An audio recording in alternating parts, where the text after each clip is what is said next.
Welcome back to Dum Dum's 2099, where improvisers who've never roleplayed before journey into a futuristic world of Dungeons and Dragons. I am the Grand Wizard Bukake, your host. Alan, Declan, and Honor System are in the middle of a Gravcar ambush where they're attacking Bethany Rathburn's armored convoy. Will Honor System be able to destroy a flying limo while he's on top of it? Can Declan get Frederick unjammed? And will Alan survive a high-speed chase knowing she's never driven a car before? Find out next on Dum Dums and Dragons 2099.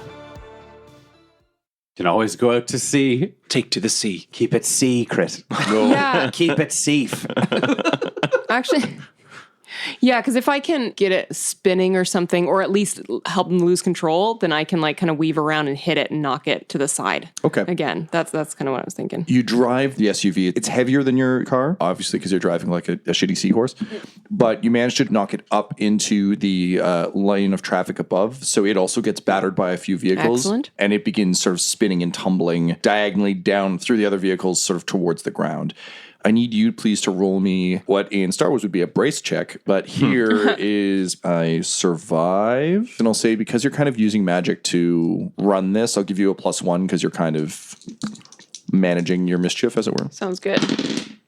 That's 10 total. You are kind of like flung forward, but you're able to kind of magically buffer yourself from hitting the dashboard.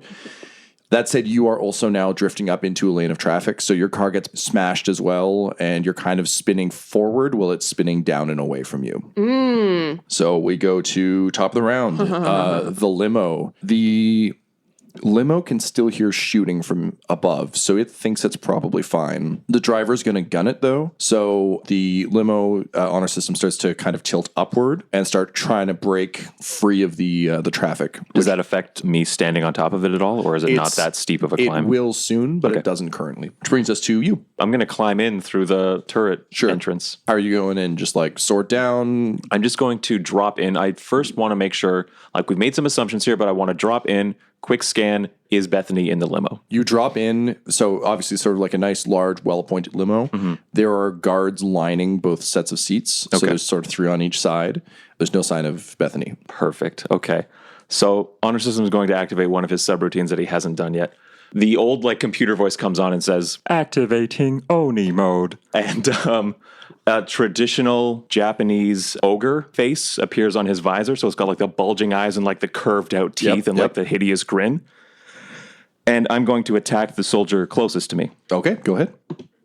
So that is a 13 to hit. That'll hit. And I will use my skill Savage Fray, where everyone that I didn't hit within striking distance takes shock damage if their armor class is not higher than 13. So none of them have armor class higher than 13. So go ahead and roll your damage, and they'll take it as shock. 6 damage again.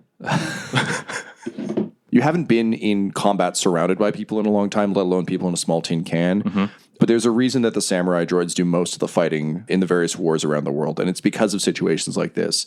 One of these droids dropped into a small room is a disaster. So you proceed to just wreak gory havoc. If those windows weren't tinted, they are now.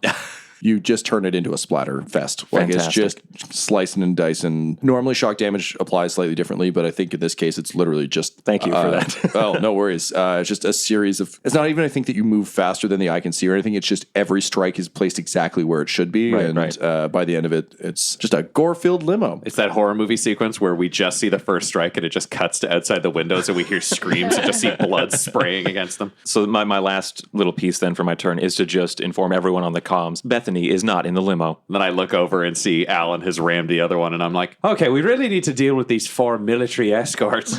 That brings us to the SUVs. So one of them is Slag. The other one is going to try and right itself. Again, you can tell this driver, obviously, since this is the vehicle that has Bethany in it, the driver is clearly the best of the bunch. So manages to sort of skid the vehicle across tarmac and kind of suddenly wrench it at the last second to break it loose from the vehicle that T-boned it. And the SUV is basically a hover vehicle now. Like the gravs aren't strong enough to get it off the ground, but it's still above the ground enough that they can floor it. So they're just taking off down the highway, which weirdly, they have to weave around some old kind of debris and stuff, but it also means there's no other vehicles, which brings us to the escorts. The 2 that were chasing that SUV have now overshot and are kind of turning back towards you, Alan. and they're going to open fire with their guns. I'm going to give them both disadvantage because they're shooting through traffic, and you're also out of control. So it's hard to track you because it's not tracking someone under control. Yeah, I'm not moving in a predictable manner. No, you're moving in a being pinballed by a bunch of cars hitting you away. Ooh, double sevens. That would mean something in Final Fantasy. So nothing for that. A 7 and a 5.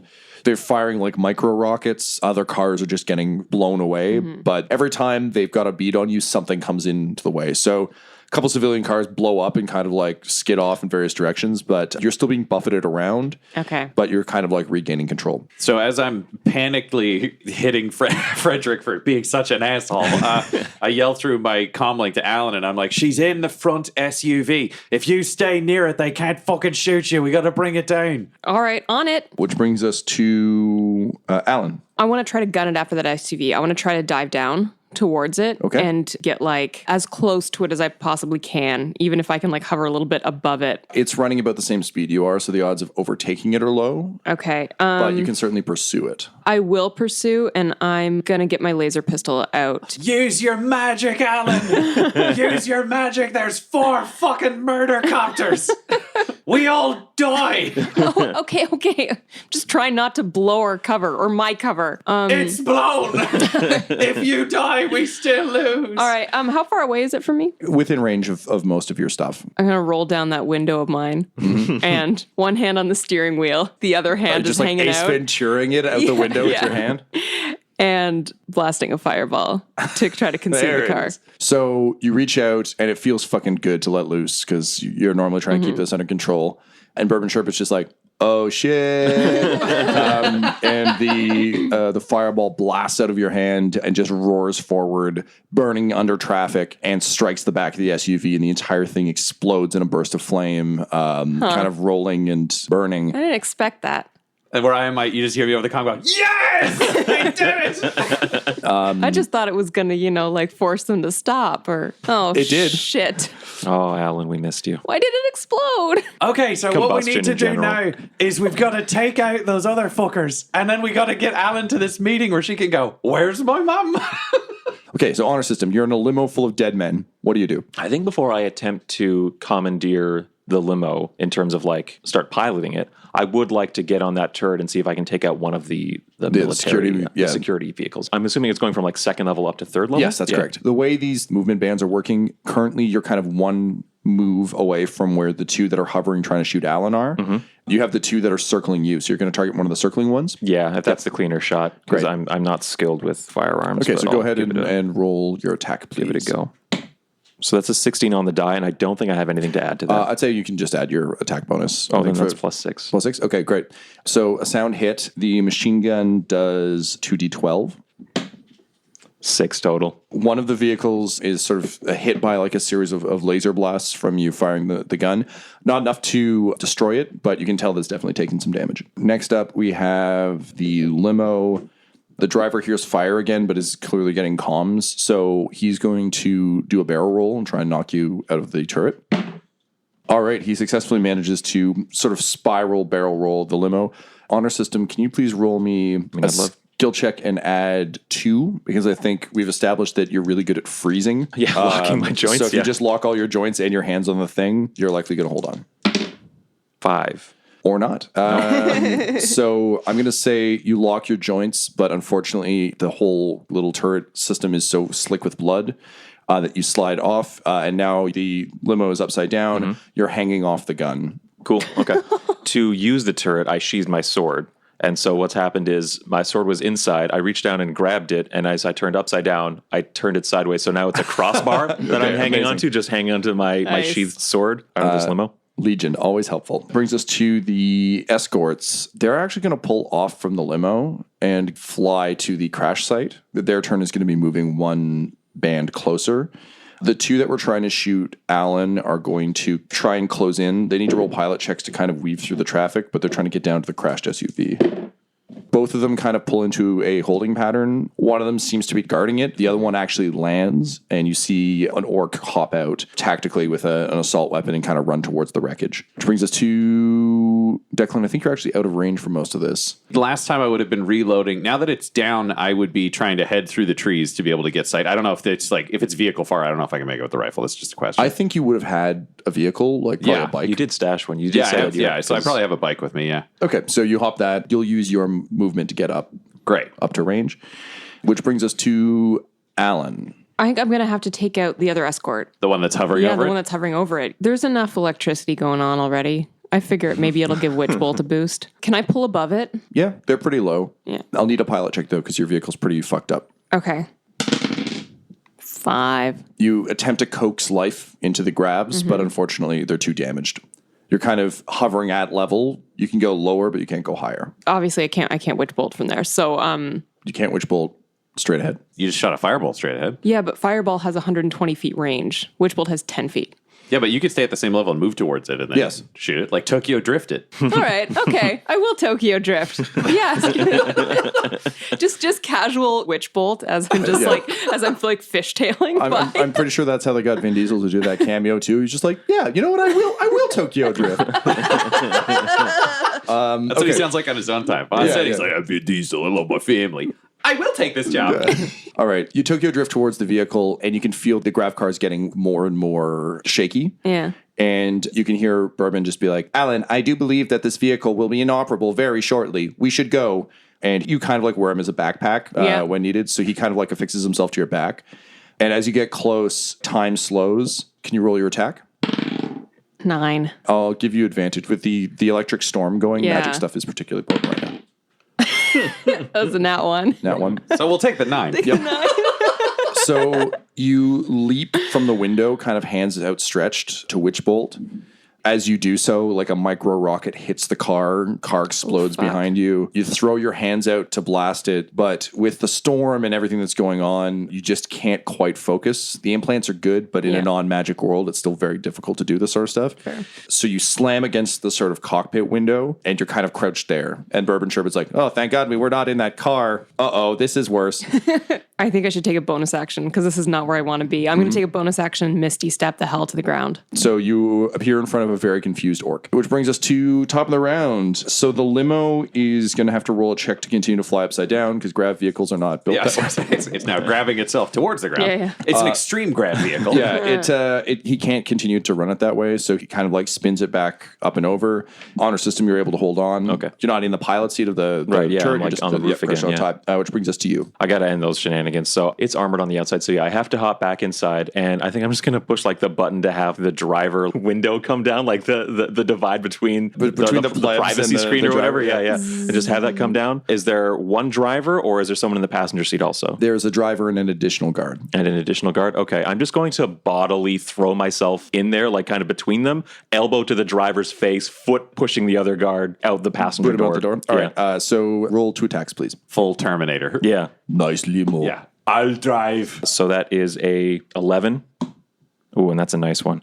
20. Both will hit. The driver is dressed as a chauffeur, not a guard. Oh, thank God. You crack him in the head. His head bashes off the window, and he's out like a light. And then you successfully boot the lady in the passenger seat out. She manages to get a pistol out and snap off a shot as she goes, but it just pings off the ceiling, doesn't hit you. And you hear a very sickly, wet thump as a car hits her, and then more a series of thumps as she goes down. Before becoming a stain on the ground.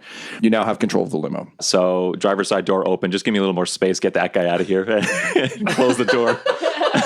And I'll get on the comms just to see what I can do best. Declan, do you need to be picked up? I got to shoot an orc that might shoot Alan. Alan is in danger. Yes, she's right by the crash site. We don't know if Bethany's dead. Also, we've got escorts coming in. We're just standing here. We can't do mini rockets, so we need you to start dealing with escorts. I'm on my way, and I'll start driving towards the escort vehicles that are targeting Alan.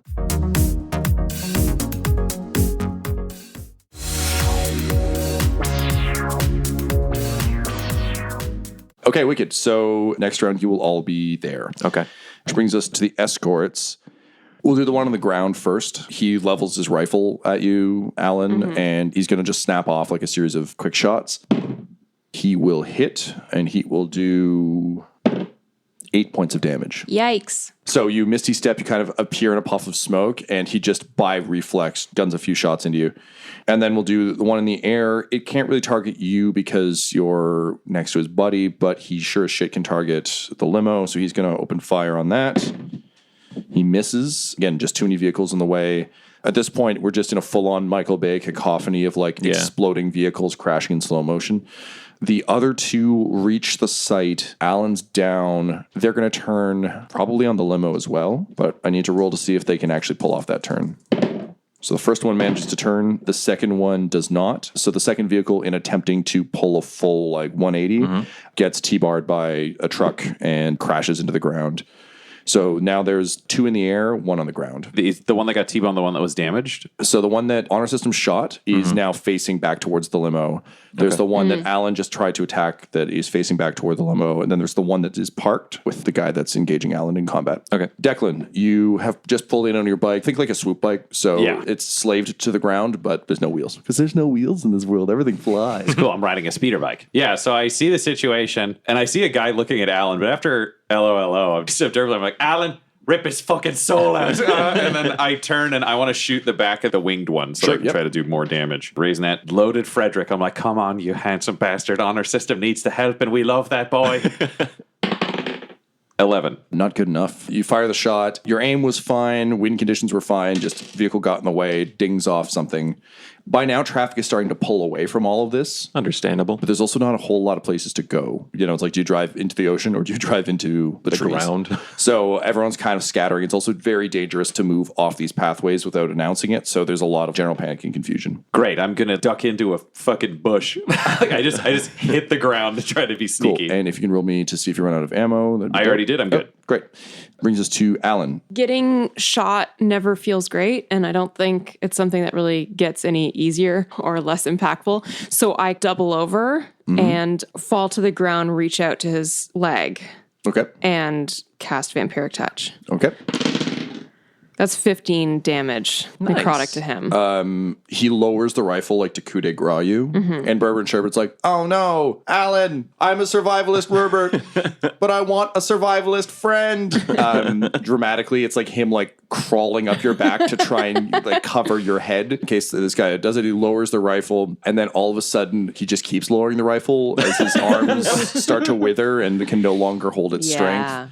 And he falls to his knees. And I kind of picture myself as he's falling. I'm like crawling up him, just getting more out of him. And he gets stronger as he gets weaker. So eventually you kind of like put a hand on his shoulder and you force your way up as he goes down. And to get to full standing, you just put your hand against his head and kind of push it to one side. And as he hits the deck, he just turns to ash. And how much health did you get back from doing that? 7. Terrifying, beautiful 7. monster. Bourbon Sherbert's like, I did it. Fuck you, buddy. I kind of give Bourbon a little pat. I'm like, yeah, you did, buddy. Good work. I yell from a distance, Bourbon, remember, there's a gun in you. But who needs a gun when you have an Alan? Honestly, from what I'm fucking doing with Frederick, you're right. So he's dead, so I can knock him off the list. Okay, top of the round. The limo is you. You're in control of the limo. Okay. There are, again, 200 killers left.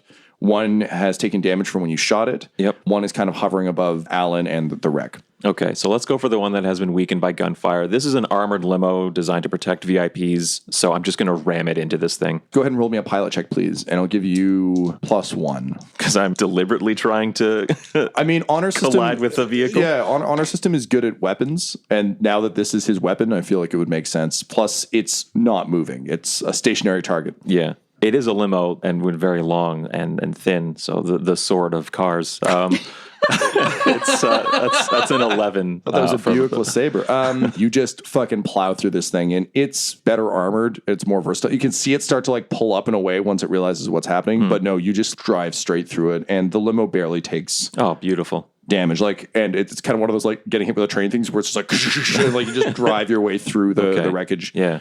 And out the other side. So now you're driving away from the scene. Yes. Okay. So I'll have to do a hard pivot.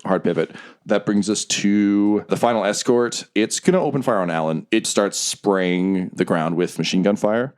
So I'm dead. No, you actually don't get hit. I rolled a 9 and a 4. And he only gets +2. Oh, thank God. Basically, if he was using a targeted weapon, maybe, but he's literally just spraying as he turns. You know, the gunfire misses you by centimeters, but that's all you need. Miss is a miss. Yeah, so that's that. That brings us to Declan. Great. I want to shoot the thing shooting at my wizard. Fucking Frederick, don't do this to Alan, okay? This isn't for me, it's for Alan. I think while holding my breath to be a professional sniper. Gotcha.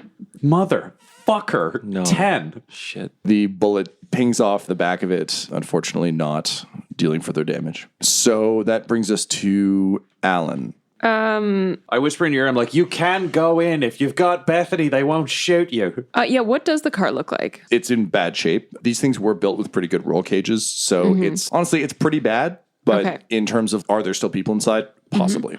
For movement, I'd like to run to the other side of the vehicle, like the side of the vehicle opposite where the escort is, and then fire magic missiles at it. Okay. And I'll do fire 4 magic missiles at it. I know normally it just auto hits. Yep. I will need you to roll an attack for this. Sure thing. Attack for all of Yeah, roll me 4 please. For 4? Okay. 14, 16, 17, and 1. You light the vehicle up. You sort of throw your hands forward. The magic missiles fly from your fingertips on your natural hand. Yeah. I think from your artificial hand, it's almost more liquid. Like it's almost like it seeps out of your hand, forms and fires. So you're still getting it. It's just the flesh doesn't quite react the same way. Yeah. So you fire 1, you fire 2, you fire 3, and you can see the vehicle burst into flame and descend. As you go to fire the last one, there's a lightning strike overhead. And suddenly your entire hand and arm light up. Light bursts out of your eyes, your nose, your mouth, and you collapse unconscious. So I'm going to drop us out of All right. initiative order since the enemies are now all dead. Jesus Christ. I will sprint towards the car. I've got to drag Alan away from it. Is she breathing? Yeah, she's just unconscious. Like it almost looks like she was just overwhelmed. Like in a robot, it'd be short circuiting. Cool. The moment I see she's breathing, I'm back at the car because I need to know if we've got Bethany Rathburn or not inside it. I'm driving over there as well. It would seem that Bethany Rathburn has suffered the same fate as her daughter, burned to death in a car, shot by monsters. Well, then we fucking did it. Okay, we got to get the fuck out of here. We can't take that fucking limo. Just like Laura speaking, like, why do we even plan to like keep anyone alive? Now we've got we can two save that dead for an Bethany's. in-character conversation. know. But the answer is one of us didn't. I guess I'll get Alan. We've got the limo. How damaged is the limo, Tom? I mean, it's bad, but it's not that bad. It really hasn't been shot very much. It probably just inside looks is like bad. a charnel house, but like everything else is fine. Okay, we'll throw Alan into the limo. I'll get into the limo. Knowing that these things are like corp tracked, we've stolen enough stuff before that I imagine if there's a black box, rip it out. And if there's an override program or a tracking program, remove it. I say you'd probably be on the physical element. Yes, I would. And rip I out would do black the- box. Okay, Like sure. use So porno or I'm just whatever? going to say you can go ahead and do that. Okay, because cool. Great. You've kind of got time. I imagine this is as you're like fleeing the scene. Yeah. That said, you are in perhaps the world's most conspicuous vehicle currently. That's So- why I think we're going to go to our van to get the fuck out of there. We're like, we dropped it at a neutral location, somewhere in the woods. So as you pull off into the woods, you can hear sirens. Again, regulators are a bit fractured right now, but they're still around. So sort of a bunch of regulators are approaching the scene. There's mass chaos. Vehicles are fleeing. There's enough chaos that I think you can kind of slip into the trees. And then I assume you torch the limo. Correct. Oh yeah. I mean, all the DNA we left is fake anyways, but yeah, we don't want to deal with prints or any of the other Cool. shit. So you managed to get back into the van. Is there anything else you want to do around this area? Alan has not regained consciousness. I think you can wake her up now that you've kind of got her, but she's dazed. It was an overwhelming power surge. Is Alan feeling up to the task of assuming the role of Tiffany and going to the mines to meet the guards? Yes, she is. I fucking believe it. Because if she isn't, there's no question that Tiffany is the one who organized the assassination of her mother. If we go this way, then we can play it off as something else. Alan, unless you're saying no to this. I think I can. She can do sounds it. just like Tiffany. We got to get to this meeting. Tiffany had a relapse. I'll radio the Twists for Sublime Trist and her gang. Okay, you guys are greenlit, and basically be like, bring the car to this location. You will be escorting Tiffany Rathburn to the meet. They will meet her further down the coast and come up from the south rather than the north, just to be as far away from like the chaos as possible. You've lost the seahorse, so they put her on one of their bikes. I think probably riding on the back. Like, I don't think they'd let her drive a bike. Although Tiffany did insist on driving her car earlier. But she's sober now because she went through rehab. Okay, well, let's say then that Trist she has a car. They stole a car. That's fine. They have enough access to Johns who drive vehicles that it would be easy for them to just steal a vehicle while someone is getting their jollies off. They're sexy people with sexy cars. Exactly. So, yeah, it's like the equivalent of a Ferrari or something. So just like a cool rich person vehicle. It's an El Ferrari. Yeah, an El Ferrari, yes. It pulls up and you can see that Sublime is actually acting as your driver, and you see her in what she clearly kind of would have looked like when she was working as a prostitute. She's wearing like a long wig, and like she's concealed the augmentation by making it look more cosmetic. It is projecting various shapes and patterns over her face. So it's almost like a digital veil. And she's wearing like a stunning evening gown that's still sort of functional. And she goes, yeah, I know. I don't want to talk about it. I miss pants. And then she sort of shifts into gear. What a cool lady. She is a pretty cool lady. She has her escort basically muscle people out of the road a bit. She's ordered them to kind of make a bit of a scene so that it doesn't just look like, oh, we're just okay being in traffic. It's like, no, these people are kind of assholes. So you turn up the road towards Phandalin. Honor System and Declan, where are you? I think we'll have joined as security because we need to establish ourselves as following her around. But I have those Rathburn insignias, so I've slapped one on myself and we've slapped one on Honor System. So we look like we're like a Tiffany Rathburn special. Okay, great. So like towel me down of all the gore and viscera. I mean, should we play it like we were attacked? None too? of our guards have been injured, so probably not, just because everyone's here. And we're driving vehicles that are in good shape again. Yeah, so yeah, we'll give him a little wipey patsy down. Sure. A nice oil bath. I've got like the oil can from like Wizard of Oz in my backpack. Feels so good. And all those little joints.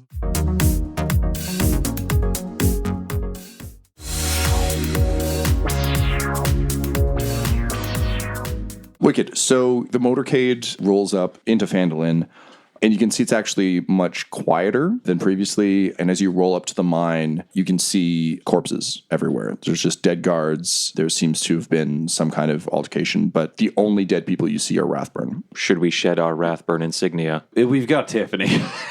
There's no arguing that we're here for Rathburns. So there's nothing in sight when we're looking around? Or like how far away are we when we spot this? This is you guys driving up to the mine. As you come down the road, the guards that you saw previously, there's splatters of blood on the wall behind them, and their bodies are just laying there. This is very strange on the scale of things. Was this done recently? Well, we were here last night and there were an army of people hanging out, and now there's just dead people where they were. I assume it's the same people. I didn't get that close. I doubt they traded them. This would be a really weird trick. I think we're sort of obligated to check this one out if we want to solve the mystery. Should we go in? We've got the twists with it. There's a hell of a lot more than nothing. I will go in. Declan, you may take up a sniper's perch or join me. I'll join you and just stay over your shoulder. Do you want to stay here, Tiffany? I'm feeling a bit exposed, looking like a Rathburn. All right, so we're all going in. Yay. Leave like 2 twists outside, please, with this communicator. Great. So immediately upon pulling up, Sublime is just, the dress would have been a huge inconvenience, so she's just like belting it and pulling out her knives. The twists will cover the outside. They're not going to go in with you because I don't want to control 10 NPCs while we hang out. So it's the three of you with Sublime. What do you do? I think we've got to advance into the area. Like, we probably fall into the same patterns that we've done forever, and Sublime seems like she's pretty capable, so I imagine she just joins, where it's like Honor System up front. I'm probably not the last in line, but pretty close. We put Sublime next to Honor System because clearly they're the two who are good up closey fighty. And then Alan would probably gently bring up the rear. So there's like the two, me off to the side for flanking, for shooting, and then Alan behind them. So you approach the mine, and again, very run down. There's like broken mining bots everywhere, and clearly things were kind of left where they lay. As you make your way up, you can see that all of these kills have been super efficient. We're talking like John Wick level. People have been dropped with ruthless efficiency. And you kind of make your way up to the entrance of the mine. And again, you can see guards have been taken out. You can see some spent, it wouldn't be shell casings because they're using laser weapons. Just like laser mags and stuff like that. They never reloaded. So you can tell whatever this was, it was quick, at least from the entry. Are there any additional vehicles around? No. Wow. All on foot, or the vehicles have been relocated. Like maybe they dropped off or were airdropped or something like that.